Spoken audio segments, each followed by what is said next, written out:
It is early morning in Tehran. Saturday, February 28, 2026. Ayatollah Ali Khamenei, 86 years old, supreme leader for 37 years, wakes. In less than 3 hours, Israeli missiles will end his life and reshape the Middle East. Khamenei rises before dawn as always, performing his morning prayers facing distant Mecca. He has ruled the Islamic Republic since 1989, successor to Ayatollah Khomeini, a lifetime spent preaching defiance of America and Israel, building proxies, pursuing nuclear power.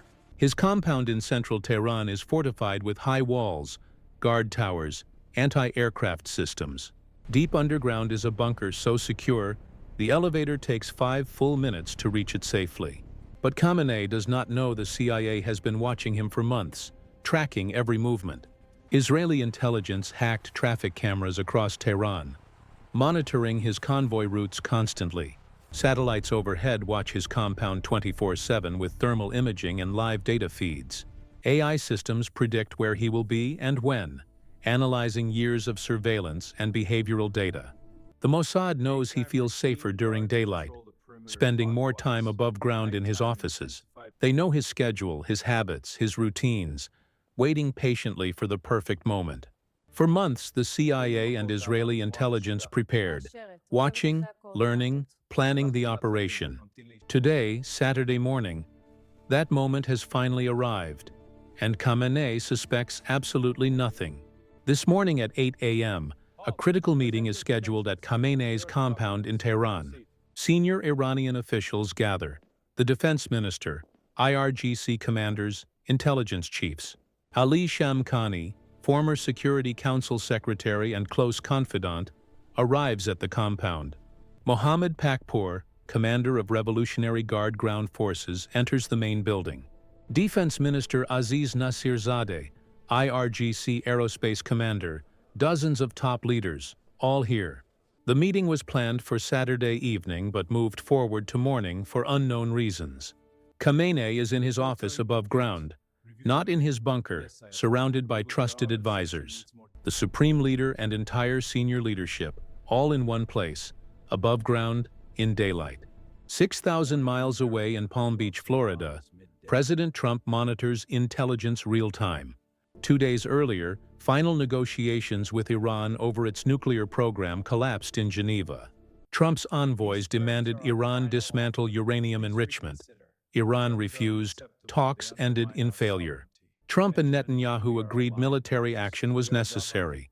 The window for diplomacy had closed. Israeli intelligence detected the meeting happening earlier than expected, alerted the White House. CIA confirmed Khamenei's location using hacked cameras and satellite thermal imaging instantly. This is the target of a lifetime. The leader and his entire command in one place, above ground. The operation planned for months must be accelerated now. Strike immediately or lose the chance. At 6 a.m. Israel time, 8 a.m. Tehran time, the order is given: execute the strike, go now. Israeli F-35 stealth fighter jets scramble from air bases, armed and ready, pilots focused. They carry long-range precision missiles designed to penetrate hardened targets and bunkers. U.S. naval forces in the region prepare simultaneous strikes on missile sites and nuclear facilities. Coordination between Israeli and American forces is total, synchronized down to the last second. Intelligence confirms all targets in position, Khamenei in office, officials in adjacent building. The mission objective is clear: decapitate Iran's entire leadership in one coordinated strike. Defense Minister will later call this roar of the lion, justice for decades of Iranian terror. The jets are airborne now, missiles armed, targets locked, flying toward Tehran at high speed. Inside the compound, Khamenei sits at his desk reviewing intelligence reports on American moves. He reads about the failed Geneva talks, feeling vindicated in decades of distrust toward the West. Revolutionary Guard soldiers patrol the compound perimeter in rotations, weapons ready, scanning. Anti-aircraft radar systems scan the skies constantly, searching for threats, detecting nothing yet. Senior officials in adjacent building discuss Iran's next steps, retaliation options, nuclear plans. Khamenei believes he is protected by God, by his bunkers, by security built over 37 years. He survived assassination attempts before. In June 2025, Israel tried. Trump vetoed. Since that 12-day war last summer, he has been cautious, spending more time in deep bunkers. But today he is above ground in his office, conducting business in daylight, feeling safe, untouchable. At 8:15 a.m. Tehran time, Israeli missiles streak through the sky at supersonic speed. The first wave hits the building where senior officials meet. A massive explosion shatters it.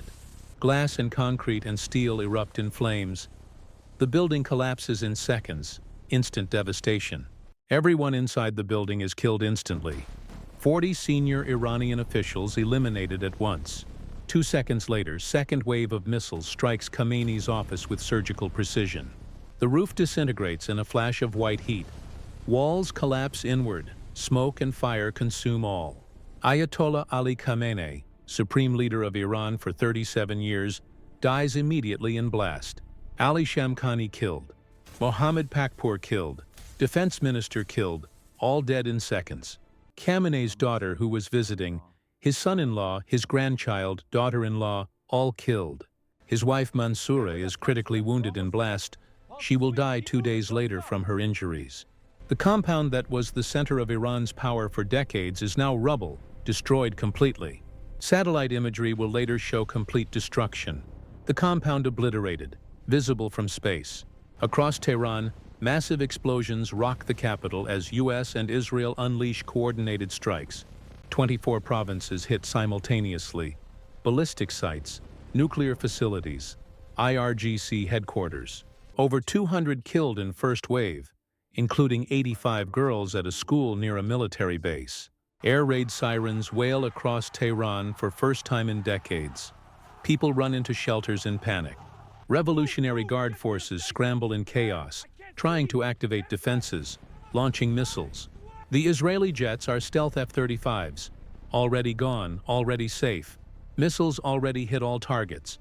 Within minutes, satellite imagery shows Khamenei's compound destroyed, thick black smoke visible. Tehran is under attack. The capital is burning. The supreme leader is dead. Leadership decapitated. Iranian state media initially denies reports of Khamenei's death, claiming he is safe and secure. Foreign ministry spokesman says supreme leader is safe and sound, transferred to undisclosed bunker. But Israeli intelligence already confirmed to Netanyahu. The body located and positively identified.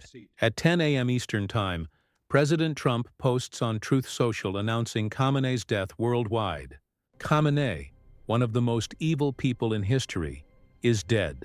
This is justice for Iran, Trump writes. He was unable to avoid our intelligence and tracking systems. Working with Israel, nothing he could do. Israeli Prime Minister Netanyahu appears on television, declaring the operation a complete success. The axis of evil has been crushed, justice served. Israel and America struck a decisive blow. On March 1st, after hours of denial, Iranian state media finally confirms what the world knows. Ayatollah Ali Khamenei, supreme leader of Islamic Republic of Iran, is dead, killed by Israel. As news spreads through Tehran, the streets erupt in celebration in many neighborhoods citywide. Videos show crowds cheering in Isfahan, Karaj, Kermanshah, Qazvin, Sanandaj, Shiraz, Izeh. In Dailaran, people topple a statue of Khamenei, dancing, singing, celebrating end of his rule. Young Iranians flood social media with messages of joy, hope, and cautious optimism for the future. But elsewhere, thousands of pro-regime supporters gather in mourning, waving flags, vowing revenge. Shiite clerics issue fatwas declaring jihad against United States and Israel, calling for vengeance. Security forces flood streets on motorbikes carrying guns, trying to suppress celebrations everywhere. They open fire on celebrants in some neighborhoods, trying to prevent an uprising from spreading. The country is deeply divided, some mourning a martyr, others celebrating freedom from a dictator. Iran is in chaos. The regime is unstable, the future uncertain, people taking to the streets. Iran launches massive retaliatory strikes within hours. ballistic missiles hit U.S. bases in Bahrain. 6 American service members are killed in Kuwait when Iranian missile hits a makeshift center. Missiles strike Tel Aviv and Jerusalem. 1 woman in her 40s dies from injuries. 17 wounded. The conflict escalates rapidly across the Middle East. Oil shipments disrupted, airports closed. Global oil markets spike dramatically. Stock exchanges plunge worldwide. 1,400 flights canceled. China and Russia condemn the strike, calling it unacceptable aggression, warning of escalation. The United Nations Security Council holds an emergency meeting, but the world is at brink of war. Iranian government declares 40 days of mourning and 7 days of public holiday across the nation. An interim leadership council is formed. Alireza Arafi, President Pezeshkian, Chief Justice Mohseni Ejei. Assembly of experts must choose a new supreme leader, but factions battle behind doors for control. Khamenei's son Mojtaba is considered the most likely successor, but process is uncertain, contentious. The funeral scheduled for March 4th through 6th in Tehran is postponed due to security concerns.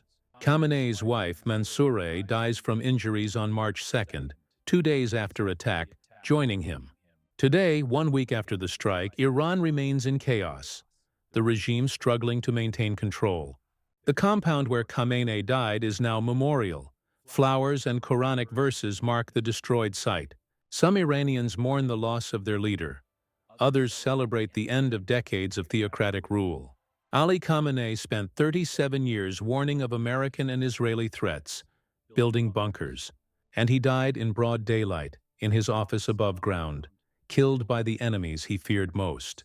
Like and subscribe. The Middle East will never be the same again, and this story is far from over.